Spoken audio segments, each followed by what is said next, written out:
There is a baby crying, yelling its little heart out, really screaming. A group of kids, 14 or 15-year-olds, are gathered round a buggy.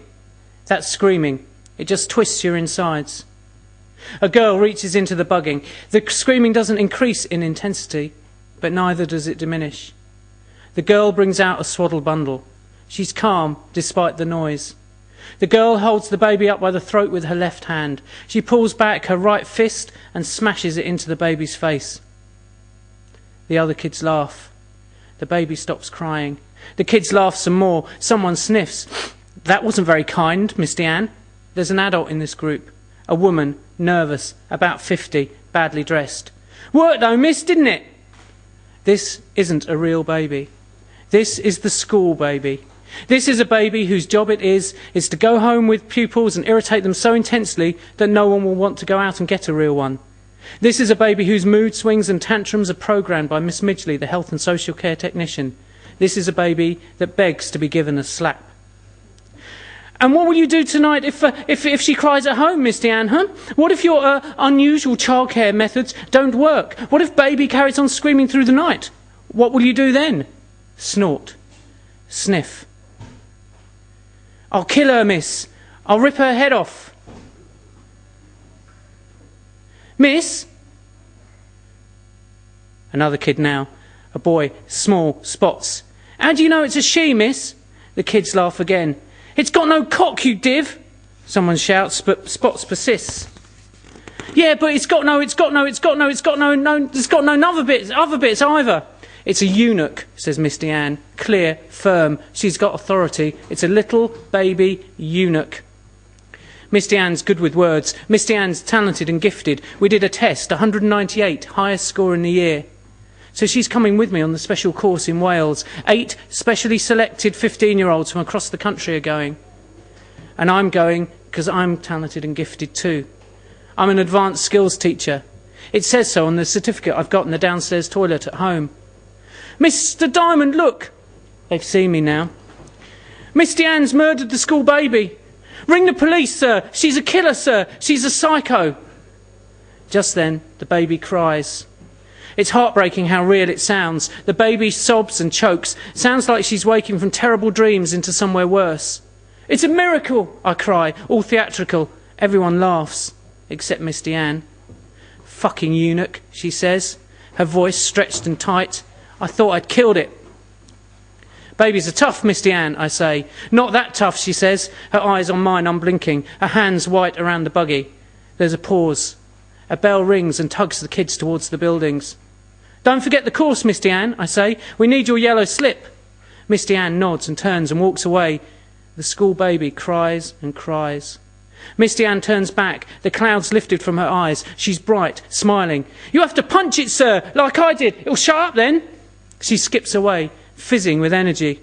A mongrel terrier darting between all those zombie sheep. There's a heavy sigh next to me.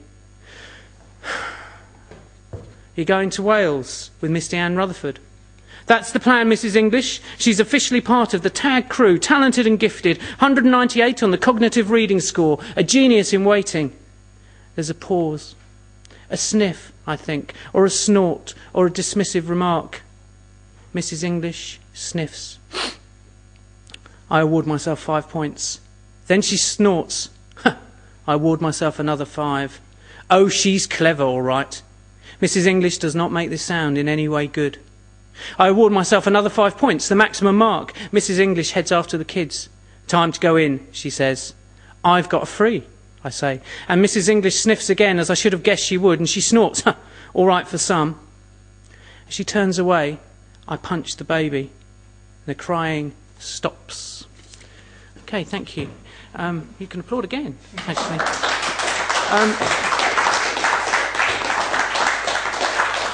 I'm taking the advantage of the fact that there aren't very many of you, which is exactly the wrong thing I should do. I'm going to read another bit, if that's all right. This little story about the school baby, and it came from, I used to teach, and I was out in Ipswich town centre when I bumped into a girl who'd been given the school baby to take home for the weekend. The idea is theoretically a good one. You take these girls that might go off and have babies, and you give them a fake baby, and it's programmed to be as realistic as possible. You give them these. A lot of these kids are brilliant at looking after babies. They're fantastic at it. And basically, what you've done is say, right, your alternatives are working in Tesco's or having this beautiful thing to love, and you might get a house. So for a lot of these girls, it's entirely rational to think, oh, well, I looked after the baby, that's what I'll do, because I'm good at that. So it didn't always do the job that it was meant to do. And I met this one girl in town, in Ipswich, out of her head on White Lightning cider, completely out of her head with the baby in a pushchair. And she was 14, so I thought that maybe she wouldn't be one of those kids. But the idea of the school baby was such a fantastic one, so that's... and that was the sort of germ of the story. And I wanted to write about these girls because one of the other things that happened when I was a teacher was that we were suddenly told that we had to find 2% of all the kids that we taught gifted. We had to find, regardless, all teachers had to find 2% of their kids gifted. Well, I was the drama teacher, and the kids that I might think were gifted were different from the other kids. And also the other thing that you find in schools is that the gifted kids, the kids that are marked out as gifted, tend to be, not unnaturally, the very middle class kids, the ones who've got lots of books at home, the ones whose parents are always pushing them, ferrying them to bassoon lessons and, all that kind of thing. And I thought, well, what if you took one of those girls, one of those very gifted people, but they weren't from that very nice, very safe middle class background, and stuck them in a place like this, miles from anywhere, where havoc might ensue, as it does in this book. The worst kind of trouble you can meet as a teacher, I think, is a very naughty, very clever, very beautiful 15-year-old girl. That is the worst kind of trouble. When they put their minds to it, they can cause all sorts of chaos, much worse than any of the hulking youths and the glue-sniffing kind of lads. They're no trouble. Very naughty, very clever